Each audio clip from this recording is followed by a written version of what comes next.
morning, everybody. Thank you for joining in this morning.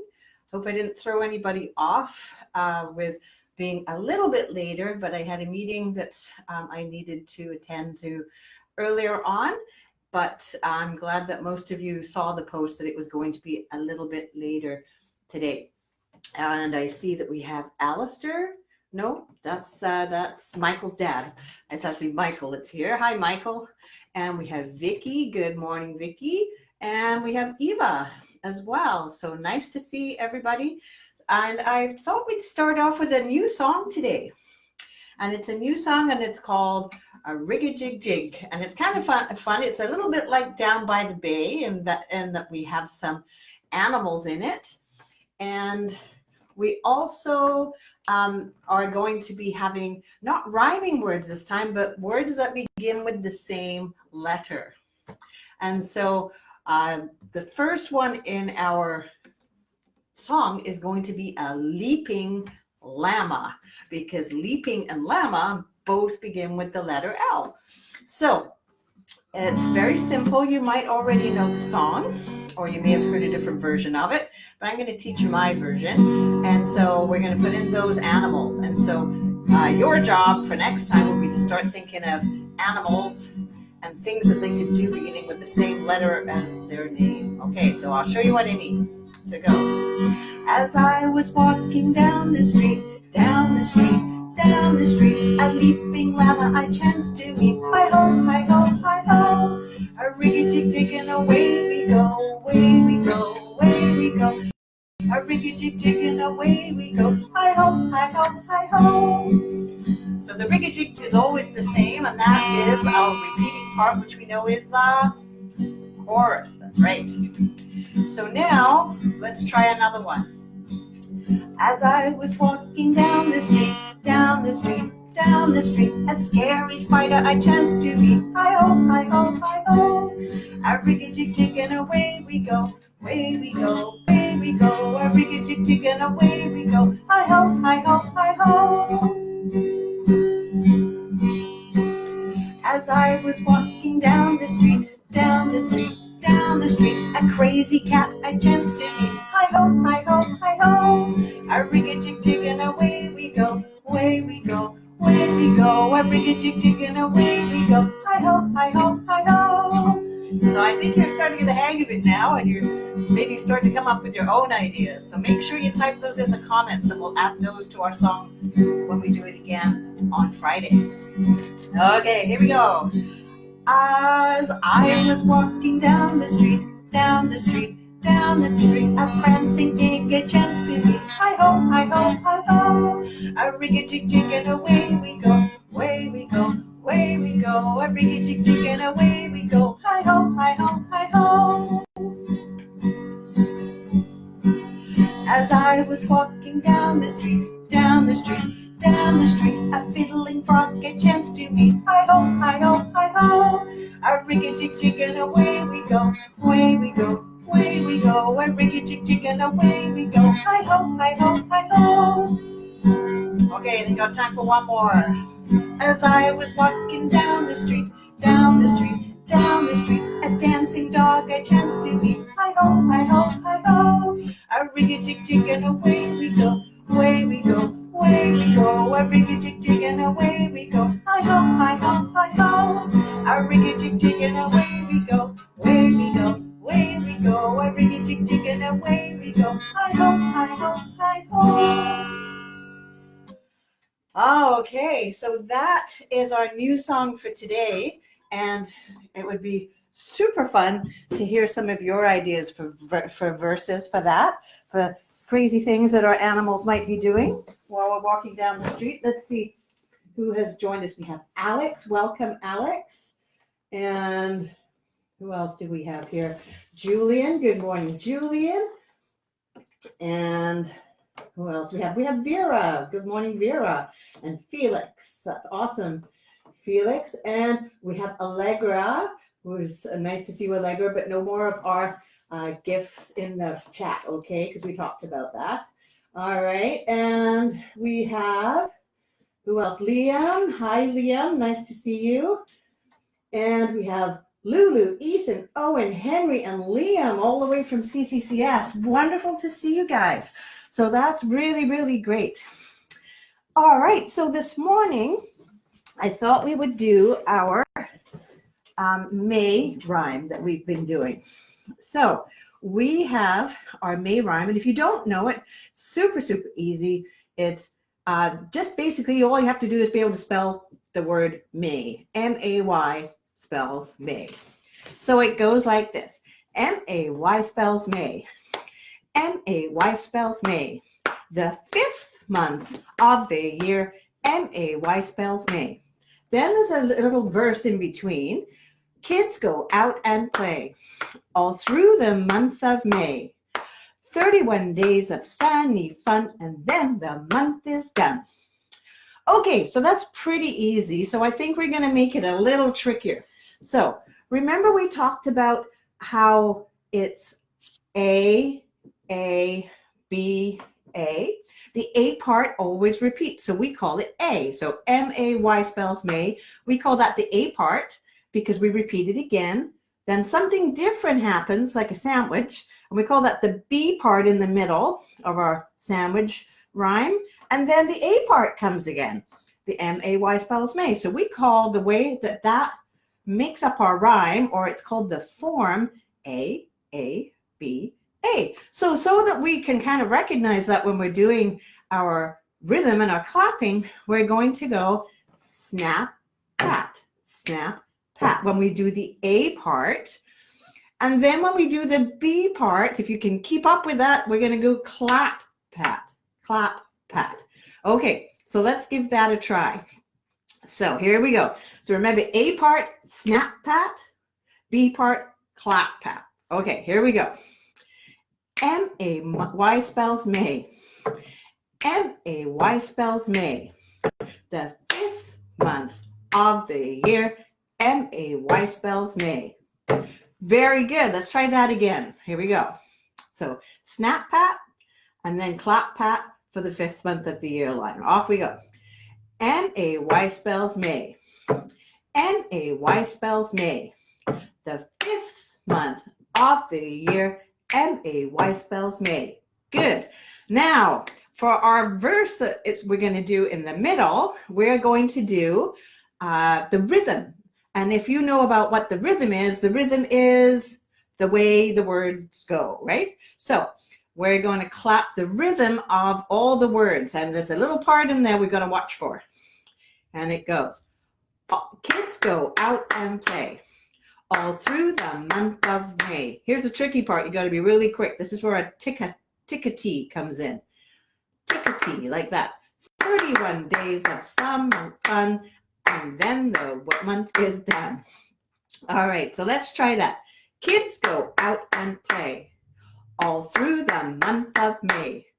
31 days of sunny fun, and then the month is done.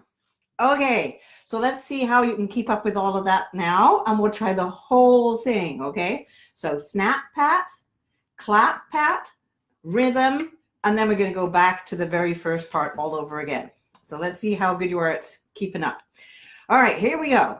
Snap, pat is the way we start. Off we go. M-A-Y spells May. M-A-Y spells May. The 5th month of the year, M-A-Y spells May. Rhythm. Kids go out and play all through the month of May. 31 days of sunny fun, and then the month is done. M-A-Y spells May. M-A-Y spells May. The 5th month of the year, M-A-Y spells May. All right. So did you manage to keep up with that? I think probably you've managed it because we've been practicing that for a little bit there. So let's see. We've got a few people typing in our comments. Good. Yes, M-A-Y does in fact spell May. So great job. That is awesome.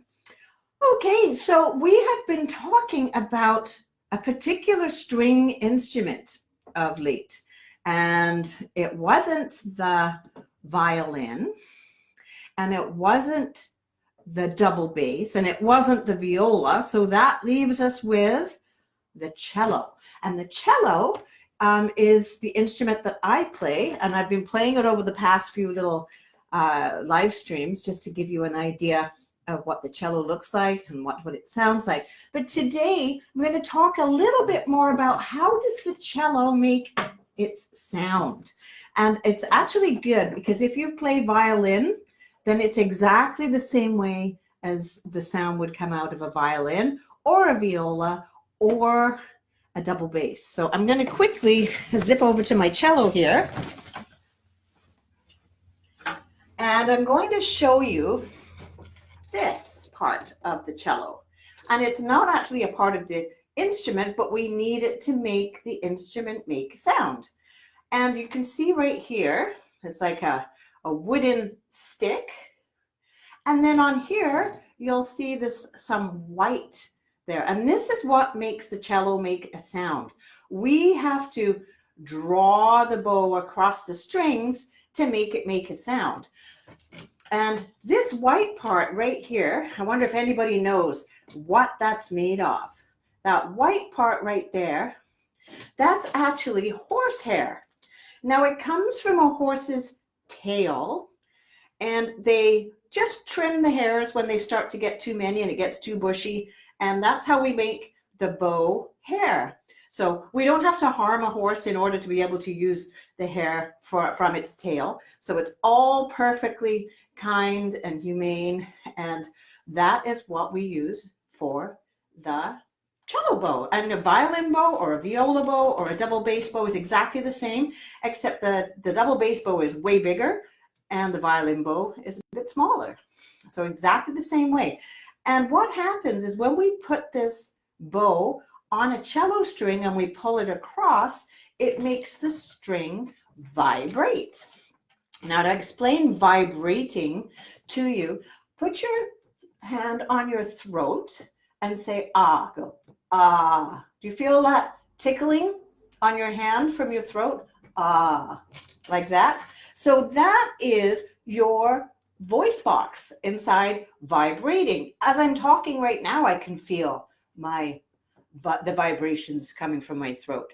Well, that's exactly what happens with the cello, because when you put this on a string and pull it across, it makes the string vibrate. And a vibration on a cello string means that it's making it go, the string go backwards and forwards.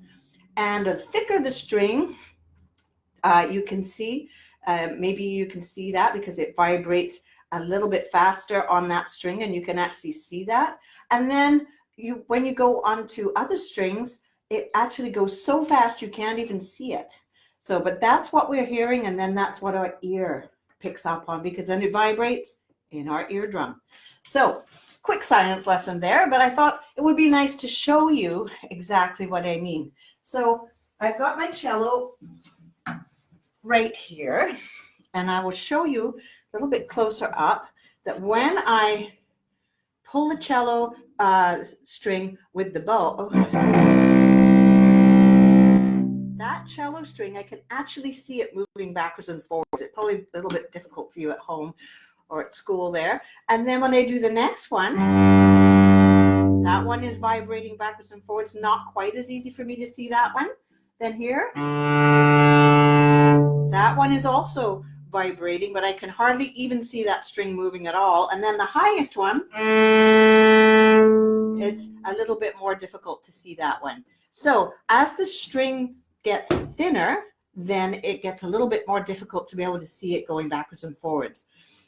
All right, so that, when you're using the bow, is how we make a sound. Now, did you know there's another way that we can make a sound on the cello without the bow?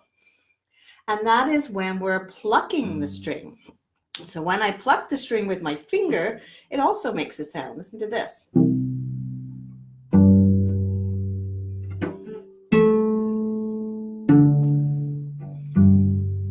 So that is also making the string vibrate, but just this time I'm only using my fingers. And there's a special word for that in music that we use, and it's an Italian word, as most of them are when we're doing music, and it's called pizzicato. And if you say pizzicato, you may think it sounds like a some kind of a pizza, but no, it's not. It's how a pizzicato means you're plucking the strings on an instrument. And in short, sometimes it will say P-I-Z-Z, pizz. And then we'll know, if we're looking at our music, that we're supposed to pluck the strings instead of using the bow. Now I'm going to show you the difference in the sound with a piece of music that you know already. And we'll see if anyone knows what the name of it is by the time I finish. So first of all, I'm going to play it with no bow. So let's hear what it sounds like.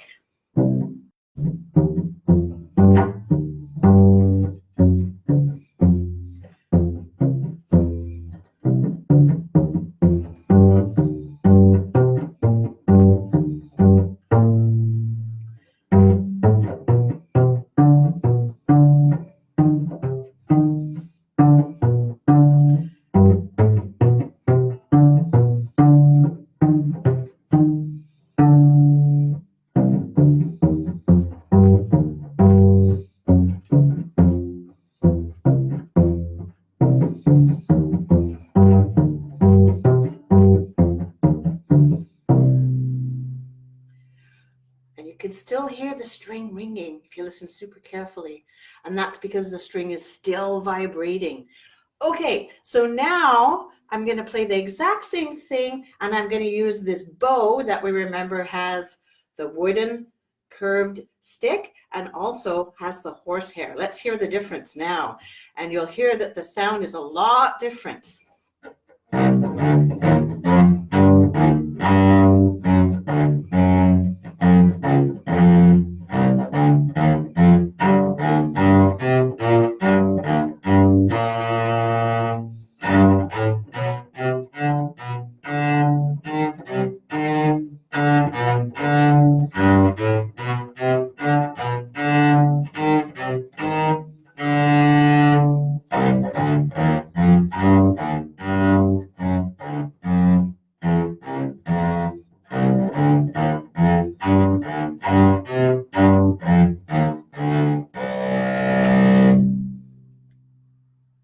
Again, you can hear it ring. That means the string is still vibrating.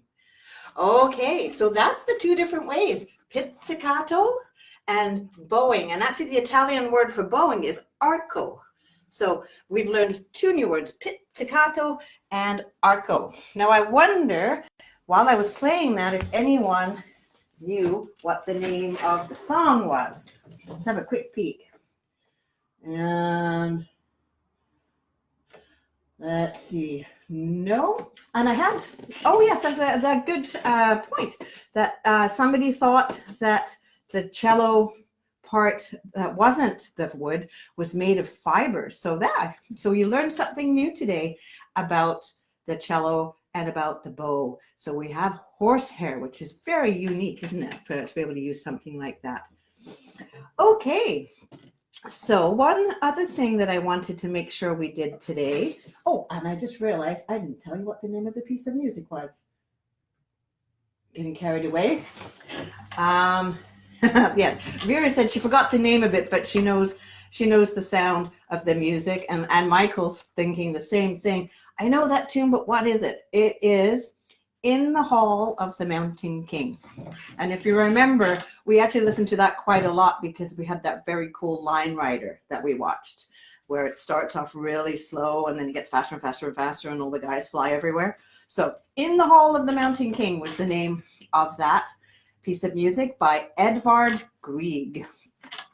Okay, so before I forget, we're moving on now to a few of our rhythms. Now, if you look here, we were just looking at this white note last time, and you can see that there actually is quite a bit of space in between each one, and that's because these are a longer sound. So these white notes are called half notes, or in music we go ta-ah. So that we make sure that we hold two counts. So we would go ta-ah, ta-ah. Or if we were clapping, we go ta-ah, ta-ah. So clap, shake for the second beat, clap, shake for the second beat. So let's see if you can try these ones. So this one's easy now because we know it. So ta-ah, ta-ah. Good. Let's try this one. T, T, T, T, ta-ah. There we go. And we've got this one that starts off with ta. Ready, go. Ta, ta, ta-ah. And this one. Ta, T, T, ta-ah. And then here we have our other one that has a little bit of a different name. Do you remember what these were called? There were 4 of them together, and they look like the TTs over here.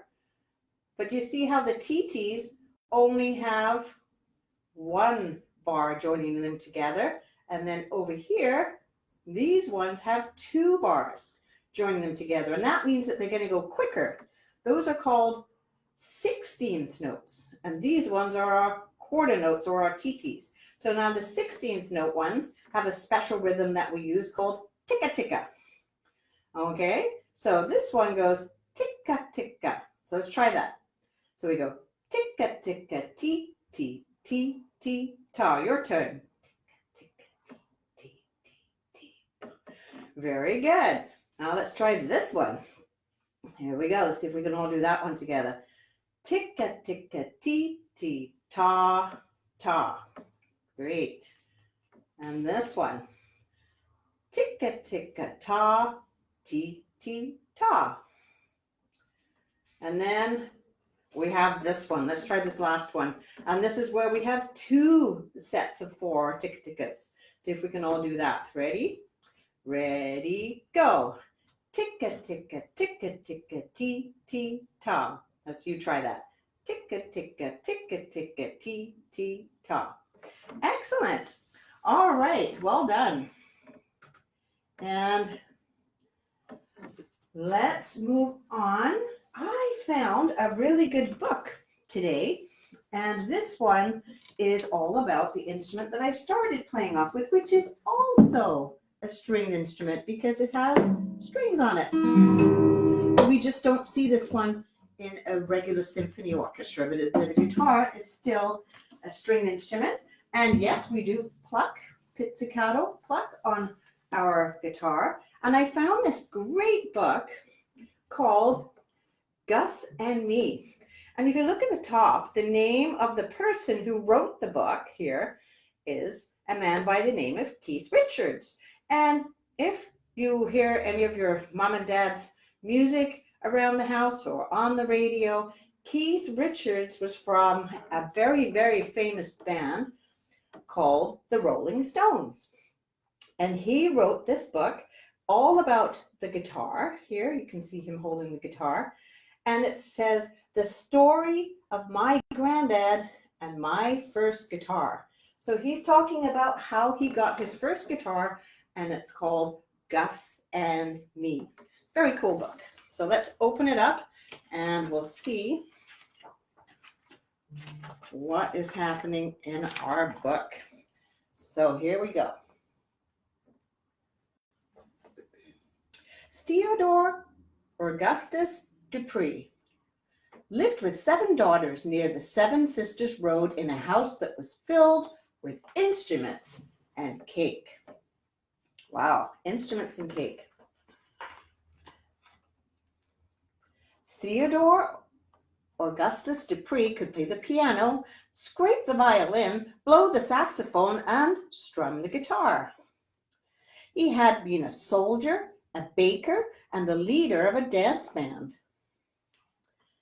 But now Theodore Augustus Dupree was my granddad. Now he was Gus.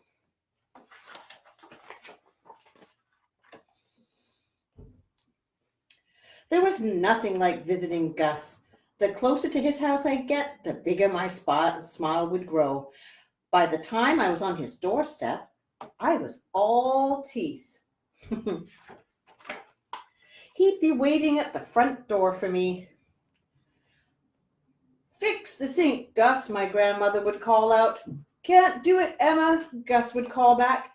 Keith and I are going for a walk. He'd wink at me and whistle for Mr. Thompson. woofed, and our adventure would begin.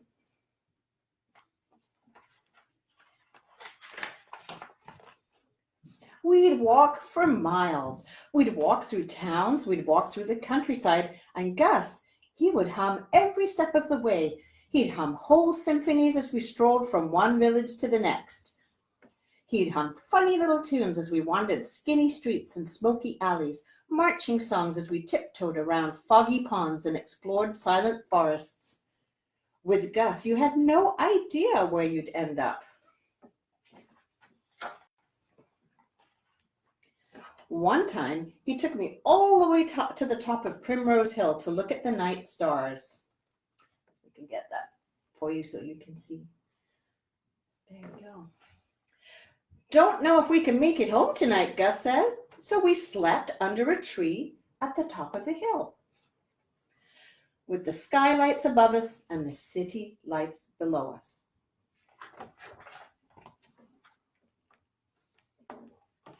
Once Gus walked us all the way to London and into the workshop of a big store that sold instruments. Let's just pop in here. I've got to pick up some strings. Okay, Gus. Inside, it looked like a beehive. Gus lifted me up and sat me on a shelf so I could see everything. Violins hung from the ceiling by wires, horns clung to the walls. Men in long brown coats fixed broken instruments and built new ones. I watched as they bent over cellos, trombones, and trumpets. They dabbled at the drums with glue and tapped at them with tiny hammers.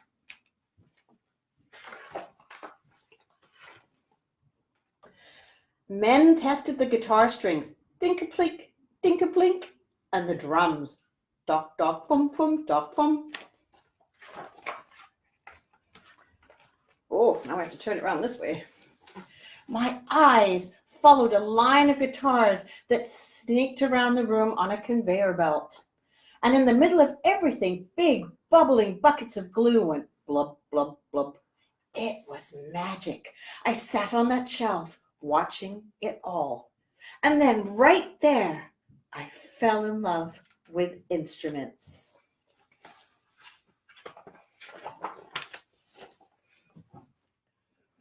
When Gus and I got back to his house that day, I took a long look at that guitar that always sat on top of his piano. It seemed more beautiful than ever. All I wanted to do was make the strings go dink-a-plink-plink like the men in the store. But I couldn't reach it. When you're tall enough, you can have a go, Gus said.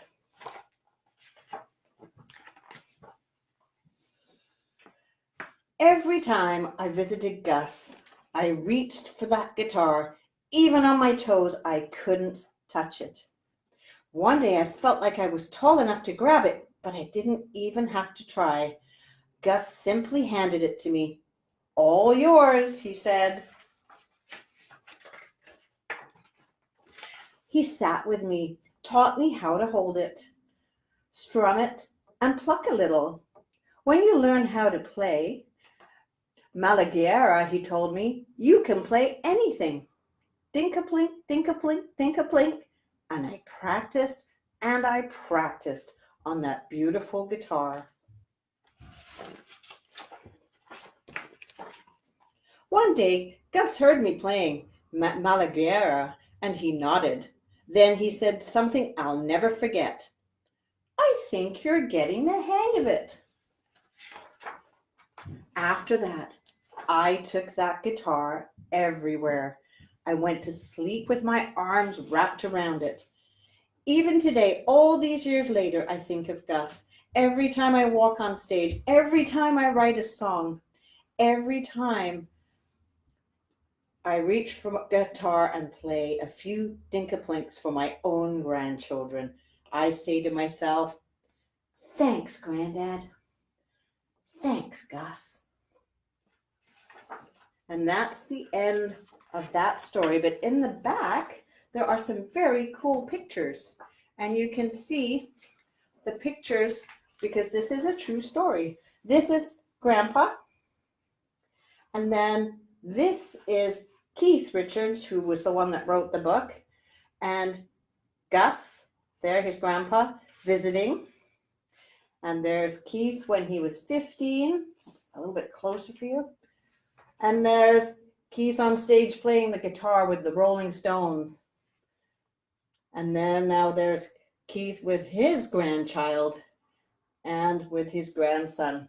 So that's a very cool book, isn't it? We've got all kinds of neat little photos in the back because this was a story inspired by Keith Richards getting his own guitar from his grandpa, Gus.